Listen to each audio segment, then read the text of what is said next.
Welcome to Andhra Pradesh. Thank you sir. हमारी विनती मानकर आप हमारे राज्य में इन्वेस्ट करने के लिए आए हैं, इसलिए सरकार की तरफ से मैं अपने हृदय से आपका धन्यवाद करता हूँ। Thank you sir, thank you very much. हाँ प्लीज बैठिए। तो कैसा है मेरा आंध्र प्रदेश? आपकी तरह हर कोई आंध्र प्रदेश को अपना समझता तो ये राष्ट्र कब का सुधर गया होता। हम जैसे राजनेताओं से पूछेंगे तो क्या जवाब मिलेगा?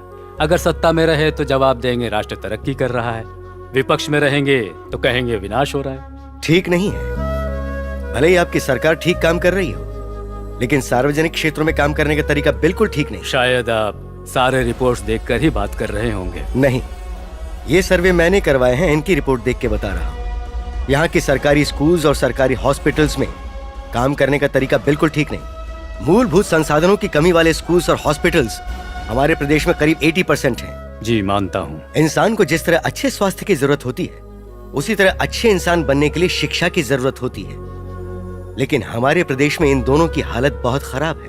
प्लीज, आपको जो परमिशन चाहिए, जगह चाहिए, वो सब कुछ हमारी सरकार देख लेगी। आप जो 1000 एकड़ की जमीन देने वाले हैं, उस पर अगर मैं करोड़ों खर्च करके फैक्ट्री खड़ी कर दूं, तो कई हजार लोगों को नौकरी मिल सकती है और उससे मुझे प्रॉफिट भी होगा। पर ऐसा करना मेरा इंडिया आकर बिजनेस करना होगा, सेवा करना नहीं होगा। पर मैं यहाँ पर सेवा करने के लिए आया हूँ। What? यस, यहाँ का आम आदमी कर्जा लेकर अपने बच्चों को कॉन्वेंट स्कूल में पढ़ा रहा है, लेकिन सरकारी स्कूल में भेजने को तैयार नहीं है। कर्जे के बोझ से दबकर मर जाएंगे, ये पता होने के बावजूद आम आदमी कर्जा लेकर अपना इलाज प्राइवेट हॉस्पिटल्स में करवाने को तैयार है, लेकिन सरकारी हॉस्पिटल्स में नहीं जाता। और उसकी वजह, यहाँ के सरकारी अधिकारी और राजनेता खुद को पब्लिक सर्वेंट्स बिल्कुल नहीं मानते हैं। ये सबसे बड़ी कमी है। मैं खुद इस प्रदेश में स्कूल्स और हॉस्पिटल्स खड़े करूंगा और सारे सरकारी नियमों के अनुसार चलूंगा। जितने पैसों में सरकारी शिक्षा और इलाज मिलता है, उतने ही कम पैसों में मैं भी दूंगा। और मेरी यही कोशिश रहेगी कि इस प्रदेश का हर व्यक्ति मेरी स्कूल्स में आए, मेरे हॉस्पिटल्स में आए। तब तक आप अपने सरकारी ऑफिसर्स पर दबाव डालें, उन्हें सही तरह से काम करने को कहें। वो मेरे एडमिनिस्ट्रेशन को स्टडी करके सभी सरकारी स्कूल्स और हॉस्पिटल्स में उस चीज को अमल में लाएं। I am really proud of you. हमारे इस प्रदेश में जो सरकारी जमीनें हैं, आप उन पर मुझे हॉस्पिटल्स और स्कूल्स बनाने की इजाजत दें। मुफ्त में नहीं, मैं उन जमीनों के पैसे दूंगा। मैं इसकी शुरुआत अपने जन्मस्थल विजयवाड़ा से करना चाहता हूँ और मैं आपको वास्तविकता में एक गोल्डन सिटी बनाकर दिखाऊंगा। हमारी सरकार हर तरह से आपकी मदद करने को तैयार है। I wish you all the best. Thank you. Thank you all so much for giving me an opportunity to express myself. I am Manjula, daughter of the great industrialist Shri Lakshmi Krishna Prasad. मेरे पापा विजयवाड़ा में ही पले बड़े थे। America में करोड़ों रुपए कमाए। विजयवाड़ा सिटी को गोल्डन सिटी में बदलने के लिए बहुत सपने देखे थे, पर उन्हें जान से मार दिया गया। मुझे सरकार और कानून नहीं पता, पर मेरे साथ अन्याय हुआ है। मेरे पापा का खून। This is a democratic country. लोगों को फैसला करना चाहिए। मैं आज आप सबसे एक विनती करना चाहती हूँ। मेरी मांग शायद आपको अनरीजनेबल लग सकती है, लेकिन अगर आप चाहें तो इट्स पॉसिबल। मेरे पापा के सपने पूरे करने के लिए उनके इस सपनों के शहर को मैं 3 महीनों के लिए अनकंडीशनल लीज पर मांगती हूँ सर। आपकी मांग संविधान के खिलाफ है। संविधान में कुछ सुधार हो, इसीलिए तो मैं आपके सामने ये मांग रख रही हूँ। ये मैं अपने लिए नहीं कर रही हूँ, इस शहर को, भारत देश को नंबर 1 बनाने के लिए ये मांग रख रही हूँ। आप जो मांग कर रही हैं गलत है। इस देश के एक प्रांत को देश से अलग करके किसी एक को बिल्कुल नहीं दिया जा सकता। इसी तरह एक सिटी को 3 महीने के लिए लीज पर देना भी असंभव काम है। तकरीबन 200 साल पहले ऑस्ट्रेलिया नाम का कोई कॉन्टिनेंट है, ये भी किसी को पता नहीं था। वही ऑस्ट्रेलिया आज कहाँ पहुँच गया है, और 10,000 साल का इतिहास रखने वाला ये इंडिया आज किस हालत में है। सेकेंड वर्ल्ड वॉर में खत्म हो चुका जापान आज कहाँ पर है। इतना ही नहीं, दूसरी ओर सिंगापुर नाम का एक छोटा सा द्वीप बिजनेस वर्ल्ड में हाईली डेवलप है। कैसे हुआ ये? सर, आपको कारण पता है, लेकिन बताएंगे नहीं। आजादी के बाद आपने अपनी राजनीति को बचाने की मेहनत की है, लेकिन देश की आर्थिक व्यवस्था, न्याय व्यवस्था, सामाजिक व्यवस्था को बढ़ाने की कोशिश में कभी हाथ नहीं बटाया आपने। आजादी मिलने से पहले ही घोटाले शुरू करके काला धन छुपाया आपने। एक एनआरआई को अगर आप सिक्योरिटी नहीं दे सकते, तो विदेश में रहने वाले एनआरआई अपने गांव जाकर डेवलप करने के बारे में कैसे विचार कर सकते हैं? मेरे पापा की मौत को लेकर दुनिया के सारे देशों को जवाब देना ही होगा। इंडिया क्या सबके सामने इसी तरह चुप रहेगा? मैं 3 महीने के लिए शहर को लीज पर लेना चाहती हूँ, सिस्टम को ठीक करने के लिए, संसद कैसा होना चाहिए ये बताने के लिए, टोटल सोसाइटी को बदलने के लिए। पूरे 3 महीने तक विजयवाड़ा के परिपालन का हक मुझे चाहिए। गवर्नमेंट ऑफिशियल्स को मेरे अंडर काम करना होगा। संविधान में सुधार के लिए मैं एक सुप्रीम पोस्ट की आज मांग करती हूँ। अगर मेरी वजह से कोई नुकसान होता है तो महीने के 1000 करोड़ के हिसाब से 3 महीनों के लिए 3000 करोड़ डिपॉजिट करूंगी। I hope you understand my pain and take the appropriate decision. जैसे मैंने अपने पापा को खोया है, वैसे ही सूर्या भी अपने पापा को खो चुका है। अगर मुझे आप एक अथॉरिटी देते हैं, सूर्या मेरे साथ ही रहकर कंप्लीट नेटवर्क को चलाएगा।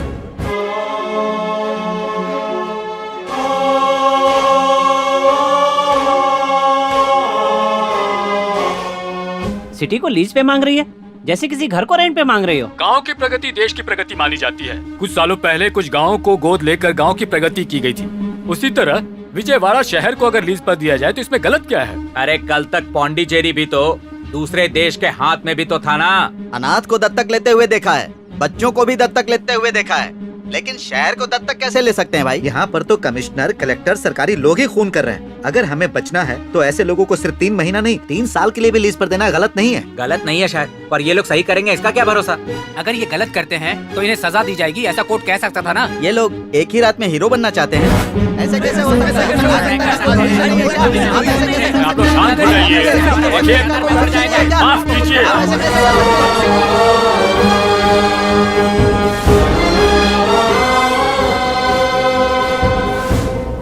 फ्रेंच गवर्नमेंट ने भी हमारे देश में यानम को इसी तरह डेवलप किया।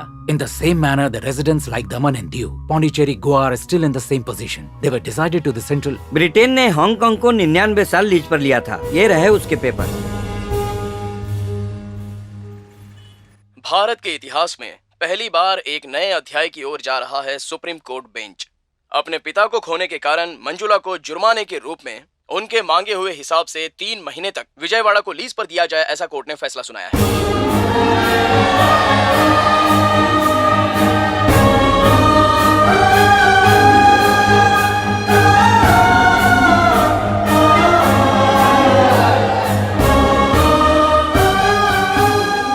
सूर्या मंजुला नाम के हम, सूर्या और मंजुला नाम के हम भारत के संविधान कानून को मान्यता देते हुए, भारत के संविधान कानून को मान्यता देते हुए, उसका उल्लंघन नहीं करते हुए, उसका उल्लंघन नहीं करते हुए, विशेष अवसर पर दिए गए इस राष्ट्र के आदेश पर, विशेष अवसर पर दिए गए इस राष्ट्र के आदेश पर हमें 3 महीने के लिए दिए गए विजयवाड़ा शहर की इस लीज को हमें 3 महीने के लिए दिए गए विजयवाड़ा शहर समानता से पालन करेंगे और किसी गलत काम को नहीं करेंगे। से पालन करेंगे और किसी गलत काम को नहीं करेंगे।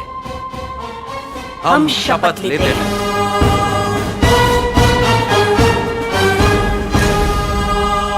आपको जो कुछ भी करना है 3 दिन में करना पड़ेगा, लेकिन 3 दिन में आप क्या कर सकते हैं? अगर हमारी सोच आपके साथ मिल जाती है तो हम कुछ भी कर सकते हैं। वैसे तो हम कुछ भी कर सकते हैं, लेकिन पॉलिटिक्स को हम नहीं बदल सकते। लोकपाल बिल लाने के लिए अन्ना हजारे को लोगों का सपोर्ट पूरी तरह से मिला था। देश में एक आंदोलन सा चल पड़ा था। सरकार सोचने लगी थी।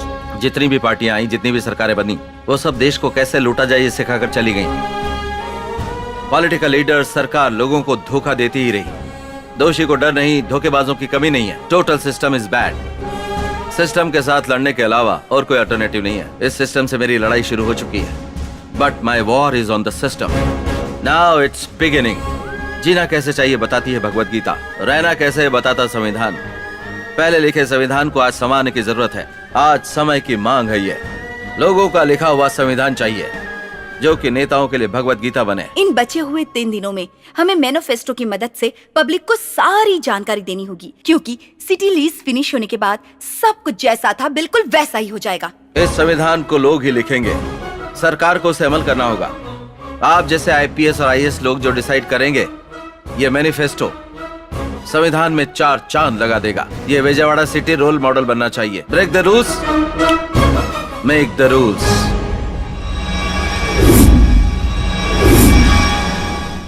इलेक्शन को बंद करने को कहते हैं, संविधान को बदलने की बात करते हैं। ये कौन है भाई? इलेक्शन में खड़े रहने के लिए एजुकेशन की जरूरत है। कितनी बकवास बात है। मुझे दस्तखत सीखने के लिए 1 साल लग गया था भाई। अगर रिश्वत के आरोप प्रूव हो जाते हैं तो जायदाद में से 90% वो जब्त कर लेगा। आप उसे रोको भाई। क्रिकेटर हो, फिल्म स्टार हो, राजनेता हो, उन्हें बड़ा कौन बनाता है? लोग बनाते हैं। लोगों में वो शहद जैसे घुल मिल रहा है, ऐसी उसकी फीलिंग है। लेकिन हम खून चूसने वाले चौंक हैं। ये बात उसे और उस पर भरोसा करने वाले लोगों को दिखाते हैं। हेलो हेलो, सूर्या को तुम अपने साथ लेकर आओ। मेरे साम्राज्य को बर्बाद करने के लिए जो मैनिफेस्टो तैयार किया है ना, अगर नहीं लाई तो उसी मैनिफेस्टो में उन्हीं लोगों के बीच बम ब्लास्ट होगा। Surya, come with me.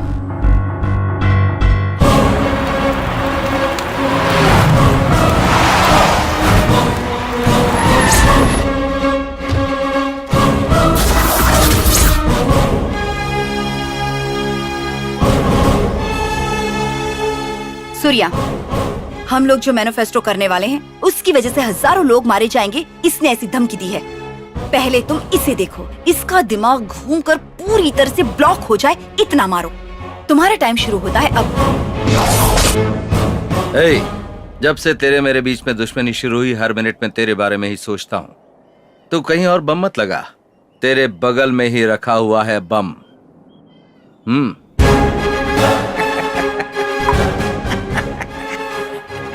अबे कमीने, मारो को, इनके पापा को, आखिर में जल्लाद को भी मारने के सबूतों को। होने वाले मैनिफेस्टो में तू जो करने जा रहा है ना ब्लास्ट, उसकी जानकारी पूरा इकट्ठा करके सूर्या को बताने वाला मैं हूँ।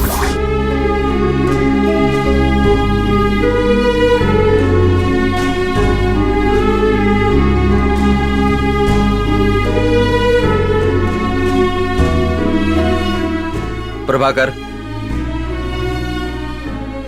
क्या करने जा रहे हैं बता दे। सर, आपने जो मैनिफेस्टो रखा है ना, उसके संबंध में जो एक महासभा होने वाली है ना सर, उसमें कम से कम 2000 लोगों को मारने का प्लान बनाया गया है। सूर्या, खत्म कर दो इस कमीने को। हो गया क्या?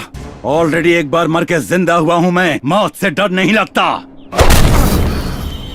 punishment, punishment, punishment, punishment, punishment, punishment, punishment, punishment, punishment, punishment, punishment, punishment, punishment, punishment। एक चींटी आगे बढ़ती तो हजारों चींटियां उसके पीछे दौड़ पड़ती हैं। ये उनके बीच की एकता है। लेकिन जब एक भेड़ खाई में जाती है तो बाकी भी उसके पीछे चल देती हैं। ये उनकी एकता नहीं है, उनकी नादानी है। आप जैसे लोगों का साथ पाकर लीडर्स और पॉलिटिशियंस आप ही लोगों को भेड़ समझते हैं। वो आप लोगों को लूट रहे और लूट लूट के थक गए हैं। लेकिन आप लोग धोखा खाते हुए नहीं थके हैं। समझौता करने की आदत बन गई है तुम लोगों को। कितने गरीब बनोगे तुम लोग? कब बदलोगे? बदलोगे या नहीं? जब कोयले को जलाया जाता है तो आग बन जाता है, समंदर आपाक होता है तो प्रलय आ जाता है, और अगर धरती फटती है तो भूकंप, भूकंप। अगर आकाश फटेगा तो तूफान, तूफान। हवा घूमने लगे तो आंधी, आंधी। तो ये गुण तुम में नहीं है क्या? है, हम है, हम है।